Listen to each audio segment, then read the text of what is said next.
President Trump's pick to lead the Office of Special Counsel appears to be on thin ice, and that, quite honestly, may be a generous take.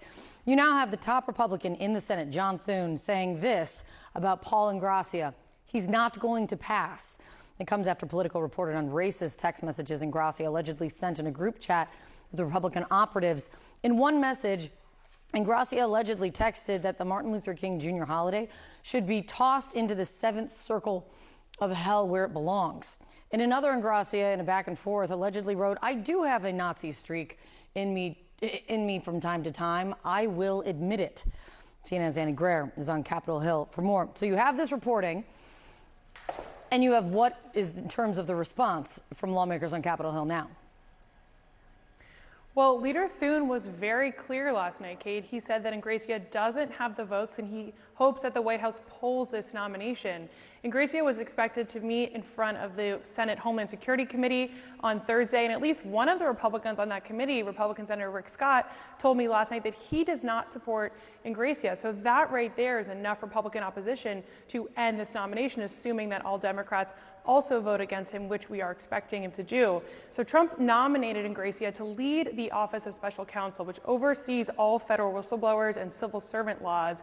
But his nomination has been clouded with controversy. CNN has reported on his history of alleged racist comments, and as you mentioned, the Politico reporting has a lot of messages in there. I'm going to read you two more of them. In one alleged message, Ingrassia says, quote, "Never trust a Chinaman or Indian, never," end quote. And in another text, Ingrassia writes, quote, "Blacks behave that way because that's their natural state. You can't change them." He then added, according to the chat, quote, "Proof, all of Africa is a shithole and will always be that way," end quote. Now, Ingrassia and his team are pushing back firmly on the latest Politico reporting. In a statement, his attorney says, quote, "In this age of AI, authentication of allegedly leaked messages, which could be outright falsehoods, doctored or manipulated, or lacking critical context, is extremely difficult. We do not concede the authenticity of any of these purported messages." So it is now in the hands of the White House, Kate, what they are going to do here. But Leader Thune was clear in his message. It's very rare for Republicans on Capitol Hill to push back on one of Trump's nominees, but we are seeing that here. Some Republican senators are expected at the White House later today, so we are going to be tracking closely if the president makes any statements or the White House makes any changes to Ingrassia's nomination. Yeah, this is a space to watch today for sure. When John Thune says isn't going to pass, John Thune should know and does know what he's talking about when it comes to this. It's good to see you, Annie. Thank you very much. With us now, CNN senior political commentator David Urban and Democratic strategist Megan Hayes. I just want to read a few more of the text that Daniel Littman reported on here, because what we said there only scratches the surface. In January of 2024, Littman reports that Ingrassia allegedly wrote of former Republican presidential candidate Vivek Ramaswamy, "Never trust a Chinaman or Indian, never." And then discussing why Republicans feel Democrats make black people into victims, the texts show Ingrassia remarked, "Blacks behave that way because that's their natural state. You can't change them." Another one, according to Politico, "Proof, all of Africa is a shithole and will always be that way."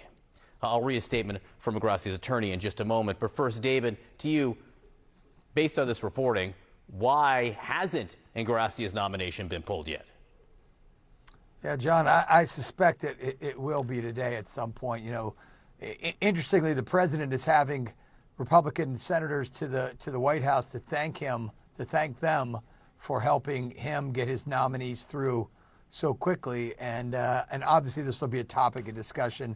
I would suspect that he'd have his nomination, or be told to have his nomination withdrawn, or have it withdrawn himself before that event occurs or right afterwards.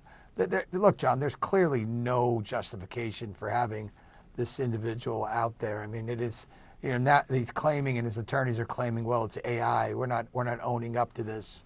You know, that's convenient to do, but it's just despicable. It's insane that somebody who's vying for a position of trust and integrity within the government would be so callous and just insane about these very sensitive topics. You know, guy should be gone. Plus, I do believe that, you know, Senator Thune is right. There are three, what I recall is three Republican members of the committee on the committee saying they'll vote against him. So he's not going to make it out of the committee to even begin with. So he's dead man walking at this point. Quicker they turn the page on this, the better for the White House.